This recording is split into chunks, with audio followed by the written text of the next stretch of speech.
ਇਹ ਸਾਡੇ ਮਹੱਲੇ ਦਾ ਕਵਾਲ ਹੈ ਜਨਾਬ। और तुम कव्वाल हो?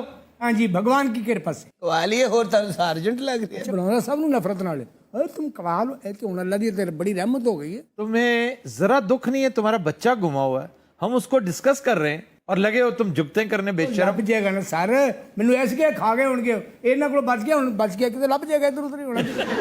ਅਰੇ ਇੰਨੇ ਬੱਚੇ ਆ ਤੇ ਕੁਆਲੀ ਕਿਹੜੇ ਵੇਲੇ ਕਰਨਾ ਤੂੰ?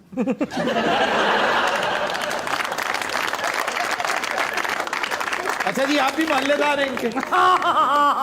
जी हाँ, मैं भी मोहल्लेदार हूँ। अच्छा, अगर मैं होता ना मेरा शक इस पे जाता। फिल्म स्टार जीवन नहीं सी? हाँ जी। ये उधर साला है। अच्छा, काम क्या करते हैं? मैं बॉलीवुड में काम करता हूँ। बॉलीवुड में करते क्या है? ਉਥੋਂ ਦੀਆਂ ਪਾਰਟੀਆਂ ਪੁਰਾਣੀਆਂ ਫਿਲਮਾਂ ਵੈਲਡ ਕਰਦਾ ਸੀ। हाँ जी, आपने ये वेल्डरों वाली ऐनक क्यों लगाई हुई है? ये मेरा स्टाइल है सर। मैं तो कहना आदमखोरी शुरू करी है, मल्ला तो खत्म करिए। ਇੱਥੇ ਕਟਿੰਗ ਕਿਉਂ ਨਹੀਂ ਕਰਾਉਂਦੇ? ਮਸਲਾ ਕੀ ਹੈ ਤੁਹਾਡਾ? ਸਾਡੇ ਰਿਵਾਜ ਹੈਗਾ, ਸਾਡੇ ਉੱਤੇ ਕੱਟੀ ਚੱਟੀ ਨਹੀਂ ਹੁੰਦੀ। ਤੁਹਾਡੇ ਦਾਦੇ ਨੇ ਸਹੀ ਕਟਿੰਗ ਕਰਾਈ ਹੋਈ ਹੈ। ਮੇਰੀ ਤਾਂ ਉਸ ਕੁੱਟ-ਕੁੱਟ ਤੇ ਕੀਤੀ ਏ। ਇਹ ਨਾ ਤੇਰਾ ਵਾਲ ਸਣ ਧਰੋ ਆਈ ਇੰਨਾ ਤੂੰ। और ये कौन सा तंजानिया है? रावी के किनारे से आया ये? ਉਹ ਜਨਾਬ ਤੰਜ਼ਾਨੀਆ, ਤਾਂਦਲੇ ਵਾਲਾ, ਬਾਮਾ, ਕੋਲਾ, ਚੂਚਕ ਨਾਲ ਹੀ ਨੇ ਸਾਰੇ। ਇਹ ਜਿਹੜੇ ਵਿੱਚ ਬੈਠੇ ਨੇ ਐਨਕ ਵਾਲਾ, ਇਹ ਸਾਡੇ ਬਜ਼ੁਰਗ ਨੇ ਉਹ ਥੱਪੜਾ ਮਾਰੀਆਂ ਹੈਗੀਆਂ, ਉਹ ਠੁੱਡੇ ਮਾਰੇ ਹੈਗੇ। ਮੈਂ ਸਿਰ ਲੱਤਾਂ ਮਾਰੀਆਂ ਇਹਨੂੰ। अच्छा, ਹਾਂਜੀ, ਬਾਕੀ ਇਹਨੇ ਕੁੱਟਿਆ ਹੈ। ਇਹਨੇ ਸਮਝੇ ਸ਼ੂਟਿੰਗ ਹੋ ਰਹੀ ਫਿਲਮ ਦੀ। तंजानिया में आपका ताल्लुक किस शहर से? दारुस्सलाम। तुमने तंजानिया अच्छी तरह सैरो तफरी कर ली है? ਤੰਜ਼ਾਨੀਆ ਤਾਂ ਸਾਡਾ ਆਪਣਾ ਮੁਲਕ ਹੈਗਾ। हाँ, क्या देखा है वहाँ पे? ਤੰਜ਼ਾਨੀਆ ਦੇ ਵਿੱਚ क्लेमंजारो देखा? ਕਿਲਿਮੰਜਾਰੋ ਦੇਖਿਆ ਹੈਗਾ। क्या है वो? ਪਹਾੜੀ ਇਲਾਕਾ ਹੈਗਾ। पहाड़ी इलाका नहीं है, सिर्फ एक पहाड़ है। पूरे इलाके में, पूरे लैंडस्केप में यही तो उसकी खूबसूरती है। यानी कोई पहाड़ी सिलसिला ही कोई नहीं, एक पहाड़ है और 19,000 प्लस फुट ऊंचा। और क्या देखा है वहां पे? ਉਹੀ ਪਹਾੜੀ ਦੇਖਿਆ ਮੈਂ, ਬਸ ਹੋਰ ਕੁਝ ਦੇਖਿਆ, ਬੇਹੋਸ਼ ਹੋ ਗਿਆ ਸੀ। विक्टोरिया फॉल्स देखी? ਵਿਕਟੋਰੀਆ ਫਾਲ ਦੇਖਿਆ ਹੈਗੀ। क्या है वो? ਉਹ ਝੀਲ ਹੈਗੀ। तो आबशार कहते हैं मोटे गेंडे। और दुनिया की दूसरी बड़ी आबशार है, अगर देखा जाए तो एक हवाले से ये ये खुसूस ऊंचाई के लिहाज से सबसे ऊंची है, बाकी छोटी सी है। ये सबसे बड़ी आबशार जो है वो साउथ अमेरिका में है। नियाग्राज नहीं, ओ, नियाग्राज नंबर 2 है। ये अर्जेंटीना ब्राजील की सरहद पे है। जरा देखिए, आपको नशा आ जाए, क्या खूबसूरत। ਇੰਡੀਆ ਤੋਂ ਬਾਅਦ ਅਸੀਂ ਉਧਰ ਹੀ ਜਾਣਾ ਹੈਗਾ। बल्कि ऐसा करना कि नीचे ही उतर जाना उसमें से। ਬਹੁਤ ਅੱਛਾ। ਯਾਨੀ ਕਿ ਰੋਡ ਰੜ ਕੇ ਖਤਮ ਹੋ ਜਾਈਏ। ਅੱਛਾ, ਅਖੀਰ ਇਹਨਾਂ ਪੱਤੋਂ ਕਿਤੇ ਨਿਕਲਣਾ ਹੈ। अच्छा ਤੁਹਾਡੇ 36 ਬੱਚੇ ਨੇ? 36 ਨੰਬਰ ਤੇ ਗਵਾਚਿਆ ਨਸ਼ਾ 72 ਤੋਂ ਵੀ ਉੱਤੇ ਨੇ। माशाल्लाह, इन्ने बच्चे ਵਿਆਹ ਖਰਗੋਸ਼ਾਂ ਚ ਕੀਤਾ ਹੈ। ਖਰਗੋਸ਼ ਜਿਹਨੂੰ ਕੌਣ ਦਿੰਦਾ ਹੈ? अच्छा काले खरगोश भी ਹੁੰਦੇ ਨੇ।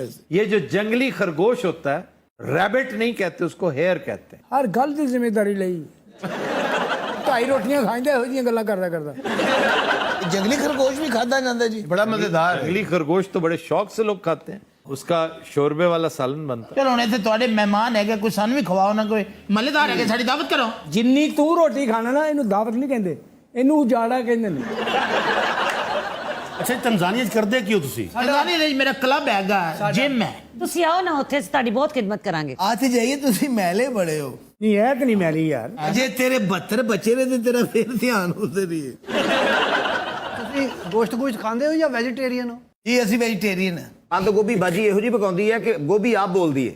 ਅੱਛਾ, ਤੁਸੀਂ ਕਦੀ ਬੰਦ ਗੋਭੀ ਖਾਧੀ? बहुत शानदार गोभी होती है। गोश्त में बंद गोभी गोश्त में अच्छी लगती है। ਜਿਹੜੀ ਦੂਸਰੀ ਗੋਭੀ ਹੈ, जो आम गोभी है वो आलू गोभी बहुत अच्छा बनता है। ਲੇਕਿਨ ਪਤਾ ਕੀ ਹੈ, ਗੋਭੀ ਹੋਵੇ ਵਿੱਚ ਚਬਣ ਵਾਲਾ ਗੋਸ਼ਤ ਹੋਵੇ, ਲੰਬਾ ਅਦਰਕ ਹੋਵੇ, ਵਿੱਚ ਹਰੀਆਂ ਮਿਰਚਾਂ ਹੋਵੇ, ਰੋਟੀ ਹੋਵੇ ਐਵੇਂ ਤਵੇ ਦੀ, ਉਹਦੇ ਉੱਤੇ ਪਾ ਕੇ ਤੇ ਫਿਰ ਬੰਦਾ ਖਾਵੇ। ਇਹ ਕਿਹੜੇ ਤੰਜ਼ਾਨੀਆ ਦੇ ਨੇ? ਤਵੇ ਦੀ ਰੋਟੀ ਹੋਵੇ, ਵਿੱਚ ਕੀਮਾ तो ਹੋਵੇ। यार, वो दिल्ली रह रहे हैं इतनी देर से, तो आदत पड़ गई है। ਅਸਲ ਇਹਨਾਂ ਅਰਸਾ ਹੋ ਗਿਆ ਇੱਥੇ ਦਿੱਲੀ 'ਚ ਰਹਿੰਦੇ, ਆਪਣੀ ਡਿਸ਼ ਅਸੀਂ ਭੁੱਲ ਗਏ ਹੈਗੇ। वैसे तुम्हारी कोई ऐसी डिश काबिले जिक्र है भी नहीं, वो उगाली शुगाली फजूल डिशेज हैं। ਉਗਾਲੀ ਕੀ ਹੁੰਦਾ? अब यूं समझ लीजिए, मकई है ना, ਹਾਂਜੀ। मकई के अंदर शकरकंदी भी डाल देंगे, गोश्त भी डाल।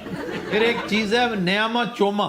ਨਿਆਮਾ ਚੋਮਾ। न्यामा चोमा ये एक तरह से यूं समझ लीजिए कि टिक्का है, बारबेक्यू है। ਯਾਨੀ ਕਿ ਦੁਕਾਨ ਤੇ ਜਾ ਕੇ ਤੁਸੀਂ ਕਹਿ ਸਕਦੇ ਭਾਈ ਮੈਨੂੰ 100 ਰੁਪਏ ਦਾ ਨਿਆਮਾ ਚੋਮਾ ਦੇਣਾ। ਮਾਰ ਹੀ ਖਾਣੀ ਨਾ ਇੱਥੇ। ਅੱਛਾ ਚਾਚਾ ਜੀ, ਅਗਰ ਇਹ 36 ਨੰਬਰ 2 ਮਹੀਨੇ ਨਾ ਆਇਆ, ਕੋਈ ਗੱਲ ਨਹੀਂ ਬੇਟਾ, ਅਗਲੇ ਸਾਲ ਹੋਰ ਅੱਲਾ ਮਿਹਰਬਾਨੀ ਕਰ ਦੇਗਾ। 37 38 ਕੀ ਕਰਦੇ ਨੇ ਅੱਜ ਕੱਲ? ਉਹ 44 ਨੰਬਰ ਦੇ ਕਾਲੇ ਨੂੰ ਇੰਨੀਆਂ ਗਾਲਾਂ ਕੱਢੀਆਂ ਮਾਵਾਂ ਪੈੜਾਂ ਦੀਆਂ। 72 ਨੰਬਰ ਆਖਰੀ ਬੱਚਾ ਸੀ? ਹਾਂ ਯਾਰ, ਕਿੰਨੀ ਦੇਰ ਪਹਿਲੇ ਹੋਇਆ? ਇਹ 4 ਸਾਲ 5 ਸਾਲ ਪਹਿਲੇ। ਤੇ ਫਿਰ ਬਸ ਕਰ ਛੱਡੀ।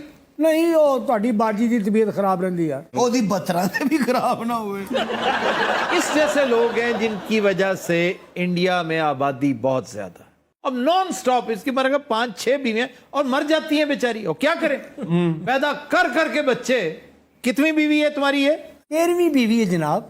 लेकिन ਤੁਹਾਡੇ ਮੁਲਕ ਦੇ ਜੀ ਤੇ ਬਹੁਤ ਜ਼ਿਆਦਾ ਆਬਾਦੀ ਹੋਗੀ ਨਾ, ਇਹਦਾ ਕੀ ਸਦਬਾਬ ਹੈ? इसका आगाज तो हो चुका है, साबिक चीफ जस्टिस ने इसका नोटिस लिया था। जी अब्दुल रहमान साहब। सर उन्होंने आगाज सिंपोजियम से किया जिसमें तमाम चीफ मिनिस्टर्स और प्राइम मिनिस्टर मौजूद थे, ताकि अवेयरनेस बढ़े। जी बिल्कुल, और टास्क फोर्सेस हर सूबे में बन चुकी हैं। इसको प्रॉपर एक कैंपेन बनाया जाएगा जिस तरह डैम की बनी इसी तरह, और ये कहा जा रहा है कि पाकिस्तान के हालात आज से 10 साल बाद मुख्तलिफ होंगे। जैसे चाइना ने किया था ना, टैक्स आयद कर दिया, एक बच्चा एक्स्ट्रा करेंगे आप तो ढेर सारा टैक्स देना पड़ेगा। अब रिलैक्स कर दिया, 2 भी 3 बच्चे भी कर सकते हैं। कि जिन्ने बच्चे ने दाई ने तो सीजन टिकट लिया होना। अच्छा जी, देखिए कमाल चाइनीज पॉलिसी का कि उन्होंने 1 चाइल्ड पॉलिसी अपनाई 1979 में, और आज तक वो कहते हैं 40 करोड़ आबादी को कंट्रोल किया। यानी इस वक्त 40 करोड़ इजाफी आबादी शामिल हो चुकी होती, लेकिन उसे कंट्रोल किया।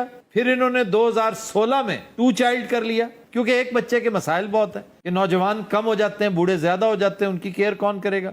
अब कहते हैं 2019 में वो इसको रिलैक्स, बिल्कुल रिलैक्स कर देंगे। अच्छा बाबे ने भेज दे थे सारे चैनल रिलैक्स कर छोड़ेगा। अच्छा जी, वैसे पाकिस्तान में भी एक जाते शरीफ हैं इनके कैलिबर की, इन जैसे तो नहीं, निस्बतन कम है। 54 बच्चे हैं उनके, 6 बीवियां, ट्रक ड्राइवर हैं, और असल बात यह कि 25,000 उनकी सैलरी है मंथली। सर अगर 1 लाख रुपए होती तो मेरा ख्याल है 154 बच्चे कर लेते और 100 रोटी पकती है एट अ टाइम उनके। अरे है किथों दा? कोयटा। अच्छा जी, 1725 से 1765 तक एक रूसी कपल था, कहते हैं इनके 86 बच्चे थे, जिनमें कोई 16-17 ट्विन्स हुए, ट्रिपलेट्स हुए, क्वाड्रूपल्स हुए, 4-4 बच्चे एट अ टाइम। ये पढ़कर देख लें, इसकी हिस्ट्री पढ़कर। खाला जी ने प्राइड ऑफ परफॉर्मेंस मिलना चाहिए। खाला जी को तो मैं समझता हूँ विक्टोरिया क्रॉस मिलना चाहिए इसके। अच्छा 69 थे इसके बच्चे, 69 थे, और बकिया बच्चे 17-18 बच्चे इसके दूसरी बीवी से हुए। 69 तो बाद भी होया कोई। तो इसका मतलब ये हुआ कि ये खुद बड़ा फर्टाइल था, होते हैं मतलब एबनॉर्मेलिटी है। इसका नाम था फ्योडर वैसिलोफ, और यही बंदा Guinness book of world records में है। ਇਹਦਾ ਤੁਹਾਡਾ ਸਭ ਤੋਂ ਖੂਬਸੂਰਤ ਭਰਾ ਹੈ। ਹਾਂਜੀ। ਜਿਹਨੂੰ ਤੁਸੀਂ ਬਾਂਦਰ ਕਹਿੰਦੇ ਹੋ। ਇਹ ਹੱਸਣ ਵਾਲੀ ਗੱਲ ਨਹੀਂ ਹੈਗੀ, ਬੜਾ ਵੱਡਾ ਕ੍ਰਿਕਟ ਦਾ ਪਲੇਅਰ ਹੈਗਾ। ਇਹ ਫਾਸਟ ਬੋਲਰ ਜੇ ਇੱਥੋਂ ਗੇਂਦਾਂ ਲਗਾਉਂਦਾ, ਜੇ ਇੱਥੋਂ ਇੰਜ ਕਰਕੇ ਇੱਥੋਂ ਹੱਥ ਨਾਲ ਨਾ ਇੱਥੋਂ ਲੰਗਾ ਦਿੰਦਾ। ਔਰ ਜਿਹੜਾ ਬੈਟਸਮੈਨ ਆਊਟ ਨਹੀਂ ਨਾ ਹੁੰਦਾ, ਬੈਸਟਮੈਨ ਔਰ ਜਿਹੜਾ ਬੈਟਸਮੈਨ ਆਊਟ ਨਹੀਂ ਨਾ ਹੁੰਦਾ, ਏਡੀ ਜ਼ੋਰ ਦੀ ਦੰਦੀ ਵੜਦਾ ਉਹਦੇ। 36 ਨੰਬਰ ਅਜੇ ਹੈ। ਅੱਛਾ ਤੂੰ ਬਨੈਣ ਪਾਉਣੀ 36 ਨੰਬਰ ਦੀ? ਕਰਨ ਤੋਂ ਬਾਅਦ ਤੈਨੂੰ ਇੱਕ ਇੱਕ ਬੱਚੇ ਦਾ ਹਿਸਾਬ ਦੇਣਾ ਪੈਣਾ। ਆਦੀਆਂ ਕਰੀਆਂ ਨਾ ਮਰੇ, ਖੰਘ ਦੀ ਦਵਾਈ ਲੈ ਕਿਤੋਂ। ਅਜੇ ਇਹਦੀ ਸ਼ਕਲ ਕੋਈ ਨਹੀਂ ਵੇਖਦੇ, ਸਿਰਫ ਪਰਫਾਰਮੈਂਸ ਵੇਖਦੇ ਤੇ ਕੁੜੀ ਦੇ।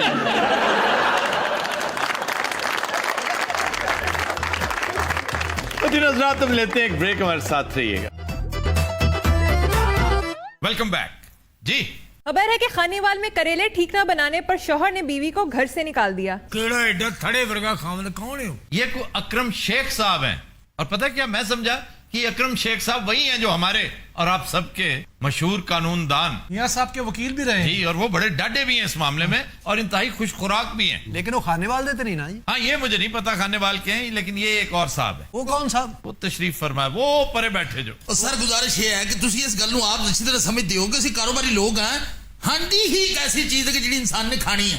ਅੱਗੋਂ ਅੱਜ ਕੱਲ ਦੌਰ ਹੋ ਜਾ ਰਿਹਾ ਹੈ ਕਿ ਤੁਹਾਡੇ ਫਰੂਟ 2 ਨੰਬਰ, ਤੁਹਾਡੇ ਮਸ਼ਰੂਬਾਤ 2 ਨੰਬਰ, ਤੁਹਾਨੂੰ ਦੁੱਧ ਤੱਕ 2 ਨੰਬਰ ਮਿਲਦਾ ਹੈ। ਇੱਕ खुराक ही ऐसी चीज है। जरा खामोश हो जाओ, मुझे पहले इंट्रोडक्शन लेने दो।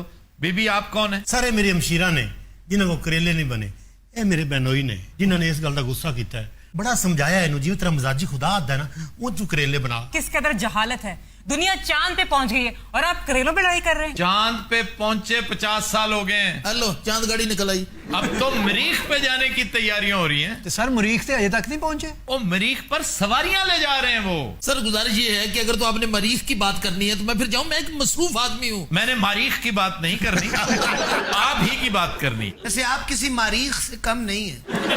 हजूर सवेरे में निकले 2 घंटे में मुख्तलिफ दुकानों से तो फिर के गोश्त इकट्ठा किया। यानी अच्छा गोश्त लेना भी जड़ा ना जी, ये भी एक दानिशवरी है यार। जिस तरह आप गोश्त और करेलों को एक्सप्लेन कर रहे हैं जिस तरह हांडी के तस्वर पे मरे जा रहे हैं, मुझे लगता है कि आपका ताल्लुक उस कबील से है जो हांडी खुद पकाता है। और सीधी तरह कहो मरासी है तू ਉਹ ਖੁਦਾ ਦਾ ਨਾਮ ਹੈ ਬਾਬਾ, ਕੌਣ ਮਰਾਸੀ ਤੋਂ ਪਹਿਲੇ ਉਹਨੇ ਦੱਸਿਆ ਨਹੀਂ? ਅਕਰਮ ਸ਼ੇਖ। ਓ ਯਾਰ ਤੇਰੀ ਇੰਨੀ ਅਕਲ ਕੰਮ ਕਰਦੀ, ਨਮਕ ਘੱਟ ਵੱਧ ਹੋ ਜਾਂਦਾ। ਤੇਰੀ ਏਡੀ ਸੋਹਣੀ ਬੀਵੀ, ਪਾਗਲਾ ਵੇਖ ਤੇ ਸਹੀ। ਸਰ ਤੁਸੀਂ ਮੇਰੀ ਗੱਲ ਦੱਸੋਗੇ, ਦੁਨੀਆ ਦੇ ਕੋਈ ਐਸੀ ਔਰਤ ਹੈ ਜਿਹੜੀ ਕਰੇਲਿਆਂ ਨੂੰ आटे के नाल धोवे, नमक नाल धोवे? नमक से तो धोते हैं वैसे। ठहर जा कूड़ा, तेन की पता? शेख साहब बात सुने, तू जो रंग पाया है तेरे जहन का पता लग गया, तेरा जहन की है। एंकर साहब ने भी वही रंग पहना, उसको तो नहीं कह रहे, वो मामा लगता है। तेरा दिमाग खराब है, उन्होंने तो सजिया पे, तू फकीर लगन डया। यार वो बात सही कर रहे हैं, उनकी बात सुनो कि करेले को नमक से भी धो लेते हैं बाबा, इससे कोई क़यामत नहीं आती। सर जिथे करेले नु नमक लगा या पानी लगा, नमक और करेला पानी दी छेड़ है। ये खालिस दाढ़ी है 100%। ढाडियां खाना करे मैं मौला जानता नहीं ऐसी।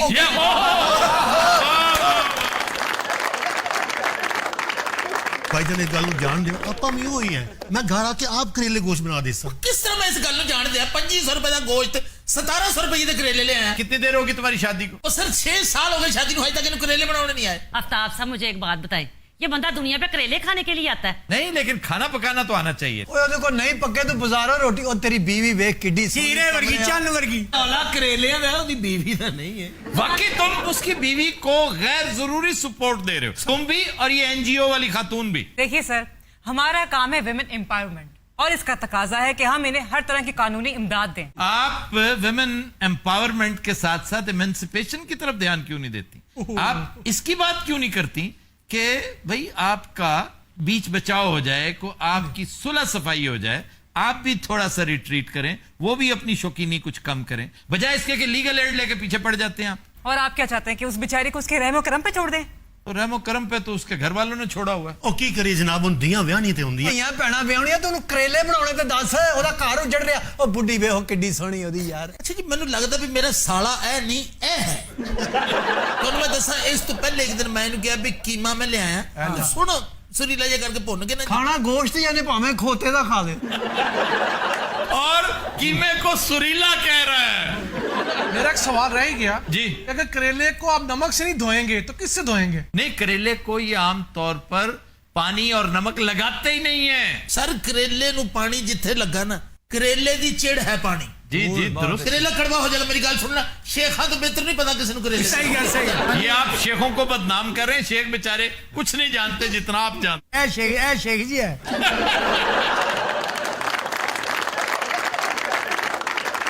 इस तो पहले मैं एक दिन थोड़ा दस भी कीमा ले आंदा, मैंने कहा भी करेले। आप करेले की बात करें, पहले वो बताएं कि नमक क्यों नहीं लगाते आप? सर नमक ला के फिर उन तुसी ऐं करके मलना है, फिर पानी पाना। जिथे करेले नमक ऐं करके मलिया, उतो पानी पाया, करेला कौड़ा हो गया। ये बात 100% दुरुस्त है। हमारे घरों में आम तौर पर अगर करेले अच्छे नहीं बनते तो उसकी ये वजह। ਭਾਈ ਤੁਸੀਂ ਵੀ ਸ਼ੇਖ ਹੋ।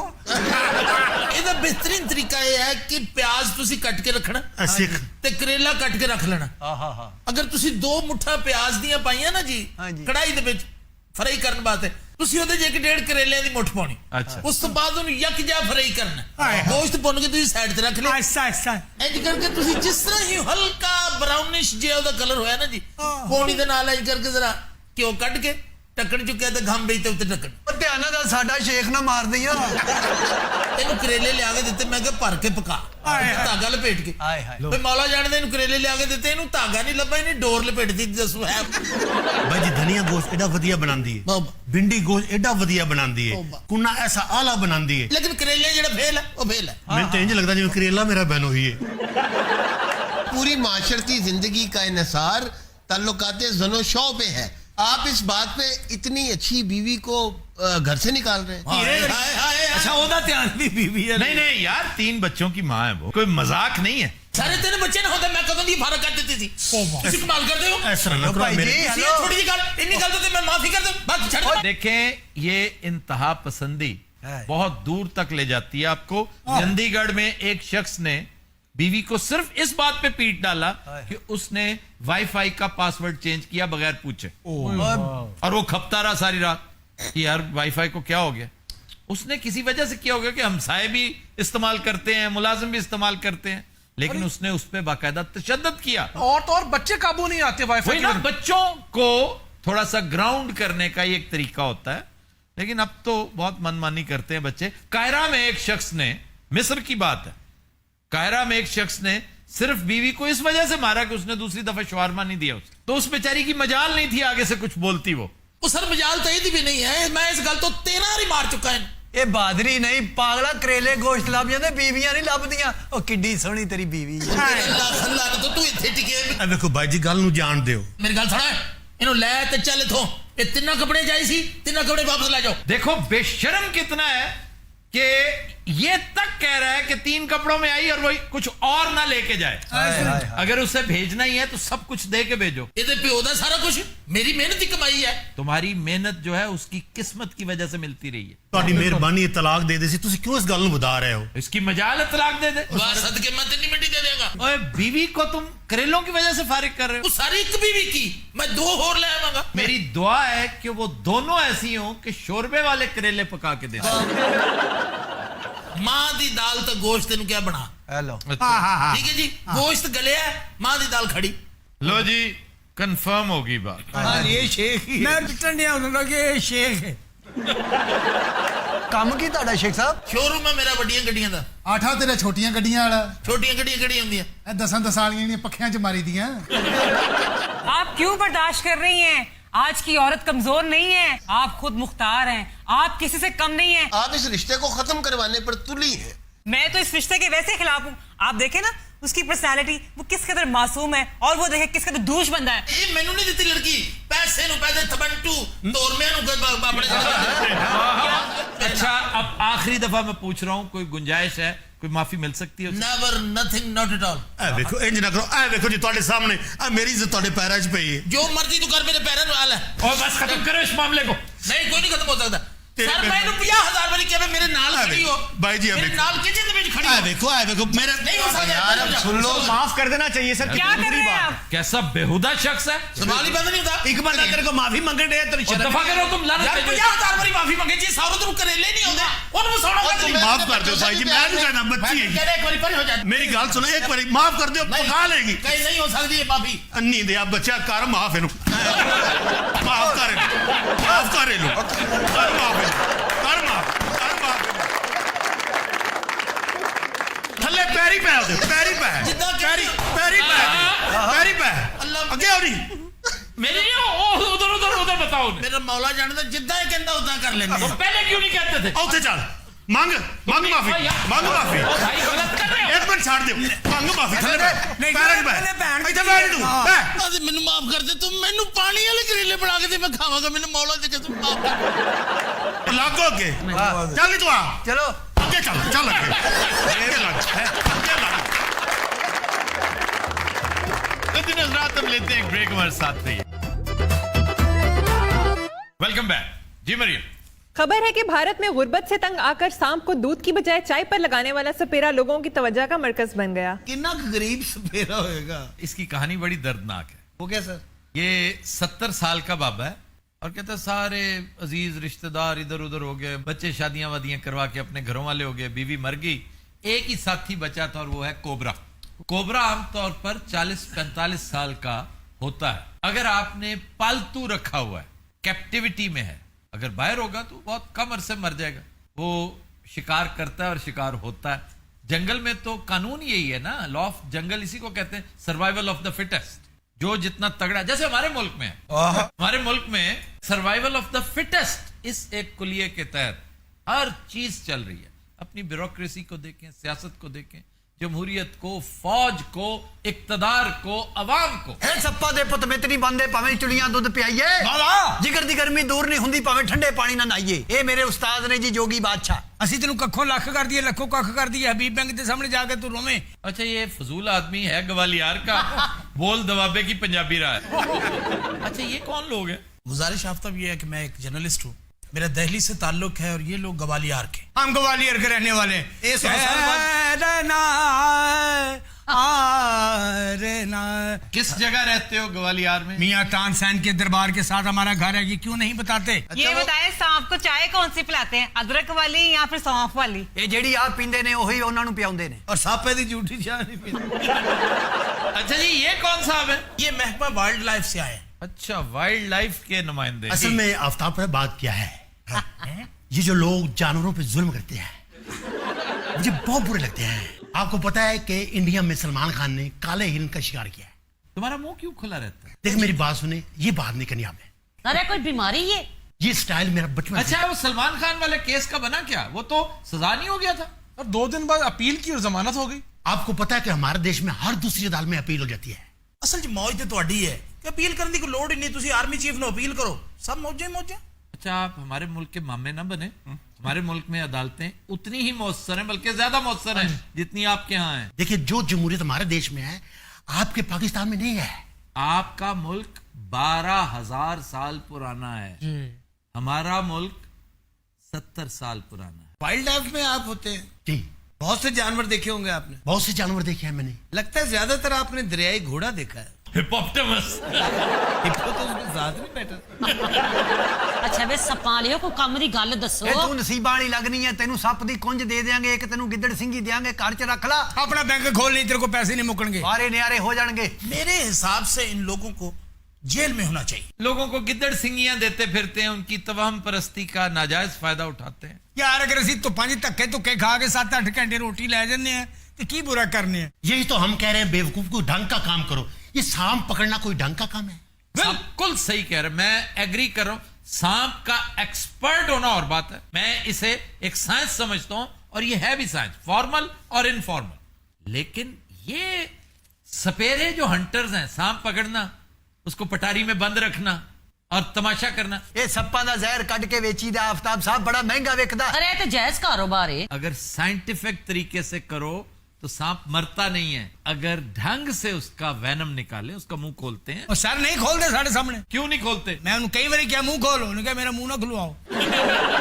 اچھا سانپ کو چائے پہ کیوں لگایا؟ یار دودھ اسی افورڈ نہیں کرتے. پہلے تلاج سٹ دیتا سی, لوکاں دی مجھاں ہوندیاں سن, ان جوڑا پا کے انج سکنجا پا کے دودھ چنگ لینا سی مجھ دا. ہن حالات ہو نہیں رہے جی, دودھ نہیں پیا سکدے. ذرا تیز چاہ پیا دیتے تے سپ جاگتے رہندے نے. اے استاد ہونا نے بڑے بڑے خطرناک سپ پھڑے ہیں جی. بڑے کھڈ 'چ ہاتھ پا کے سپ پھڑن لگے نے, سپاں نے اندر ہی کھچ لیا. ارے سپ کھڈ بناندا کیویں؟ کھڈ بناتے ہیں چوہے, ہاں ان میں رہتا ہے سانپ. اور ویسے ایک فوک لور ہے کہ چیل بھی نہیں بناتی, عقاب بھی نہیں بناتا, یہ غلط ہے. یہ ایون اقبال کا مصرع غلط ہے کہ شاہی بناتا نہیں آشیانہ. شاہی آشیانہ بناتا ہے باقاعدہ. وہاں تک میرا خیال ہے اس وقت سائنسدانوں کی نظر نہیں پڑی تھی. پہاڑ کی چوٹیوں کے اوپر بناتا ہے, بہت خطرناک جگہ جہاں پر عام بندہ چڑھ نہ سکے. پتہ نہیں بندہ کی کھاندا متقا پورا لاਉਂدا ہر گل وچ. ویکھنا ہن اقبال نال متقا لا لیا. تمہیں پتہ ہے علامہ اقبال کا ایک بیٹا آفتاب اقبال بھی تھا. تانوں پتہ ہوتا انجام کی ہوا اس. ہاں یہ پتہ. اچھا آپ اپنی ٹیم لے کے کبھی انڈیا آئے؟ میں پاگل ہوں کیا؟ اے شکار تے تسی بھی بڑا کھیڈ دیو جی. بہت. تے تانوں بھی کتے سپ سپ ملیا ہوے رستے 'چ. جس علاقے سے میرا تعلق ہے نا, ہاں 3 انتہائی خطرناک سانپ. کوبرا دیپال پور میں بہت ہوتا ہے, کالا سنگچور دیپال پور, وسیر پور, قصور تک بہت زیادہ ہے. اور جدھر میرا ددیال ہے, راوی کا کنارہ, وہاں کھپرا بھی بہت ہے اور کالا سنگچور بے پناہ ہے. جی نہ لے رہے جی مٹھائی دے نام.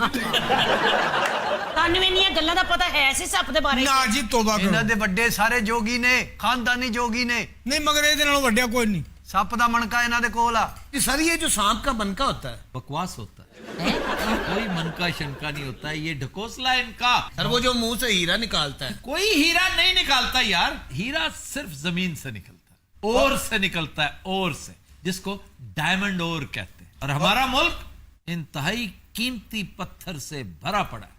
ہمارے جیسی زمرد, ہمارے جیسی روبی, ہمارے جیسی انجمن.